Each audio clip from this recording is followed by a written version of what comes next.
Okay, we've got lots of data, but what data is most important for us? How do we query the data and filter it down to content that is going to answer some business questions? Well, that's what we're going to be showing you today is how to use T-SQL and the where clause to filter our data down to the purest, most important bits of information. Can't wait to get into this. As always, like, subscribe, leave a comment, share this with other people. It really does help me out. I appreciate it. If you want early access to this content for $5 a month or more, there's other levels, you can get early access to all my videos. All right. So, okay, what are we talking about? We are talking about writing a query and then putting in a where statement to actually filter the data down to something that's more useful for us. So we're gonna get started with the most basic of where statements, and to do that, we're gonna go in and we're gonna connect to. In this example, I'm connected to an AdventureWorks database that I've got up and loaded into Fabric SQL.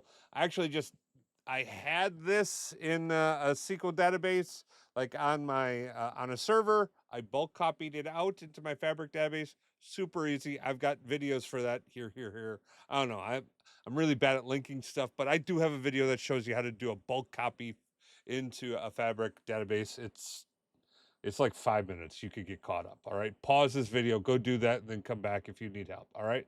But we're going to start with a brand new query. So let's create a new query. And the first query we're going to use, let's zoom in on this one, is we're going to select first name, last name, gender from the DimCustomer table, right? And here's our first where clause. We're going to do it where the gender equals single quote M single quote, okay? Very important that you're using single quotes on this, okay? But this is the most basic of queries. Okay, I've got that in. Can I zoom in any more for you? No, this is a zoom is not, oh my, that's more zoomed. Okay, so I've got this in place here. I'm gonna run this and let's take a look at the results I get. Okay, so here are all of the customers that have a gender of M. Okay, very simple, very easy, nice, lightweight piece of cake query. Okay, this is hard to read. I'm gonna zoom out just a little bit. We'll zoom in for you. Okay, next one. Let's try. So we did one. Let's see if we can do multiple conditions at the same time. Let's see what that looks like. So I'm going to replace that query with this new one, okay? So the same condition, I'm going to say, okay, same thing, but I want to see where the gender equals F and yearly income is over 50,000. So what this is going to do is it's going to go to the DimCustomer table. It's going to find records where the gender equals F, and then it's going to filter down to records where the yearly income is greater than 5,000. When it finds those records, it's going to take the first name, the last name, and the yearly income, and it's going to return those items, okay? And the reason I say it like that is this is how the SQL engine works. It starts with your from statement, it then applies the where, and then it goes gets your data, okay? So let's take a look at what this run will do. Hey, now I've got, and oh, look at this little thing that I'm completely hiding. Can you see it? All right, you can see, you can see there's 9 right in the lower corner there. It says rows right there, right here. There's 9,822 of these records with those conditions. Okay, so pretty cool. What if you wanted one or the other, right? So let's take a look. If I go, I can replace this with an or statement. Ah, bless it. Okay. So I've got my where statement is okay, where there's a graduate degree or whoopsies. This is not going to run. I got the wrong scripts. Sorry, hang on. I got it. Replacing it. We don't do editing in this video. You guys know how we do it. We go hard into the paint, okay? This is English education, okay? So look, here I'm saying where the English education is graduate degree or the English education equals partial college. All right, so let's take a look and let's run this one, see what we get. So if I hit run on this one, well, I have exactly 10,000 records. Let's see, how do we get to that? Well, you could look into, like, you can look through me and see where it is. I'm going to show you my little secret here. Select count. Now, the great thing, this dash right here, this comments out anything that's on this line, so it doesn't run, it doesn't operate, doesn't work. So if I run this, I'm going to get the exact same results as I did before. But this is the awesome thing. Oh, I put it in the wrong place. Can't go after the from. If I put it before the from, and I select all the way down, what ends up happening is what's going to be executed is just the select count from DimCustomer and then all of my where clause conditions, okay? This is your secret sauce for being like a join king master and making sure that you're getting the right results. Because now that I have this selected, I can hit run and oh, take a look at that. I can see how many records are actually going to come back. Okay, it's 16,506. Oh, that also means that little count in the lower corner is capped at 10,000, and it's not the full. That's all that Fabric will return in a just query window. So be very mindful of that. Okay, but now I can run this. I can get my results and take a look at that one. Okay, now you say, Chris, this or thing is, I could have to string this together for like hundreds of things sometimes if I had a whole bunch of part numbers I wanted to like query.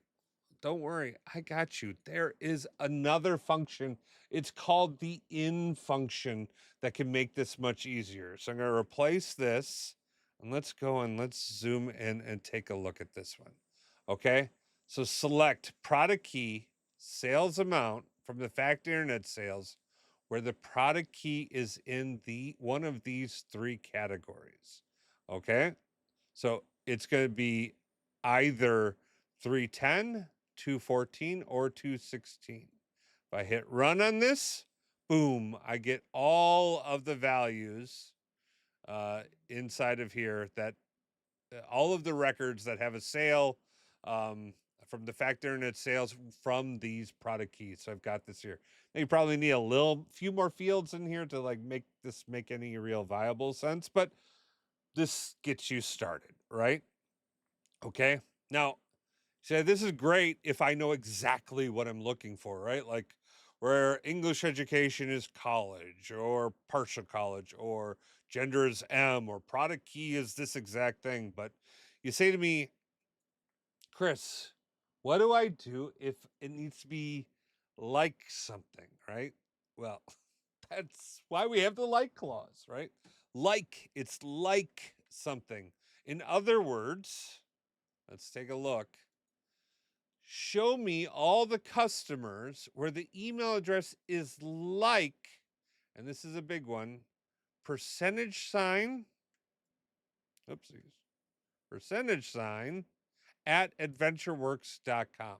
So what this is going to give me is every record in my database where, and this percentage is my wild card, it's like AdventureWorks.com, right?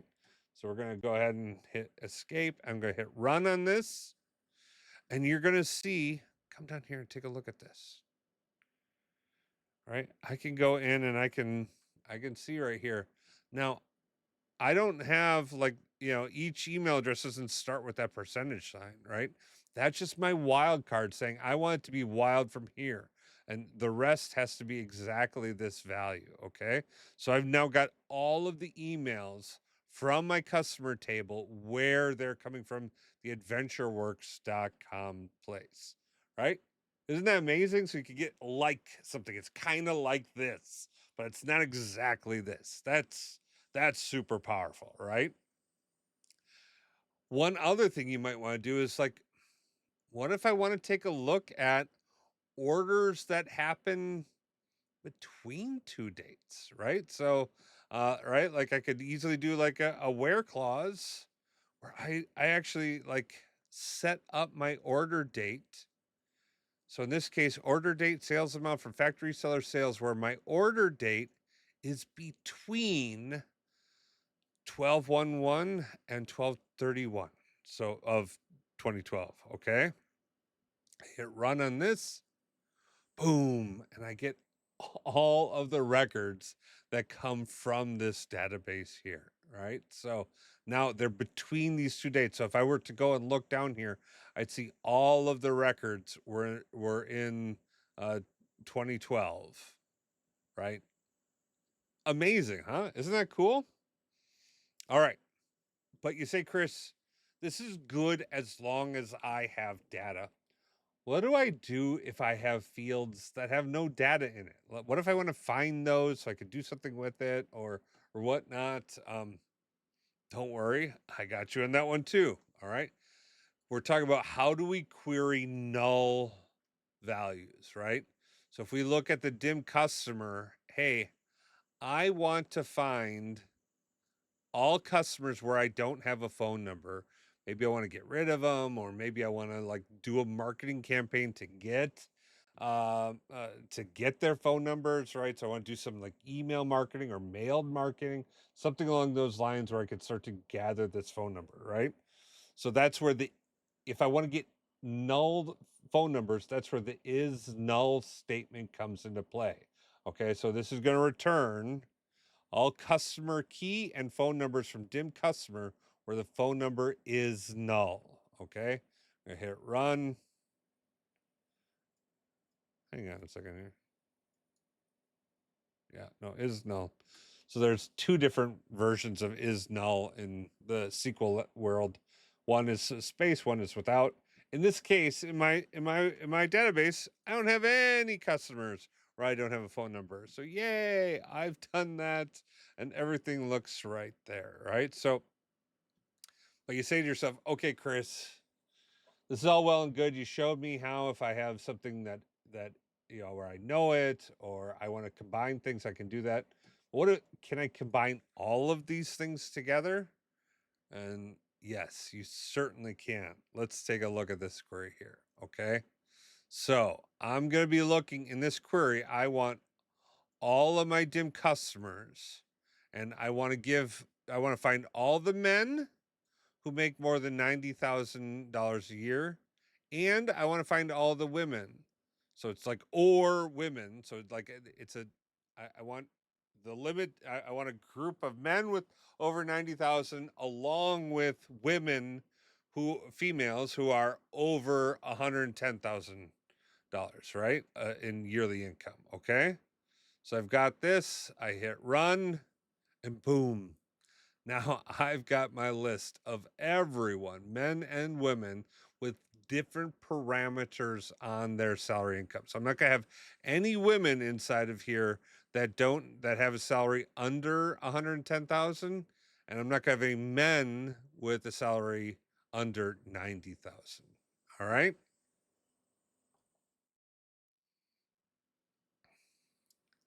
I think you find this stuff like you see or to me it's very easy to see how you would use this all over the place when you're going through data, right? Because you don't want to just look at all data. There's thousands and thousands of records. These filter criteria can really help you delve in and understand like very specific things about the data inside your organization.